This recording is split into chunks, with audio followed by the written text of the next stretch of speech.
Repair naman tayo mga kalibre ng floor mounted carrier.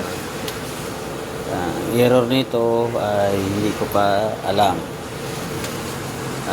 ERO7 communication. So yan, sinalata muna natin to. Kasama yan, kasama indoor, kasama outdoor. Madami na ang nagpapagawa ng mga ganitong board sa atin. Testing natin pan motor. Wala tayo nakalagay ng compressor, pero yan, labas ng hangin. Ito yung aircon na yung bilog ba na umiikot, yung tawag nila, parang manananggal. So, repair tayo. Subukan naman natin mag-repair. Ayan. So, hinugasan to ng parang W40. Hinugasan ng W40 ang board. Kaya yun parang nagbasa-basa siya.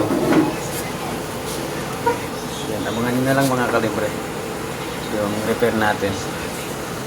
Kamusta kayo? Ako si Calibre, Electronic at Aircon Technician. Nagre-repair ng inverter error board, naglilinis at nag-i-install ng aircon. Home service available.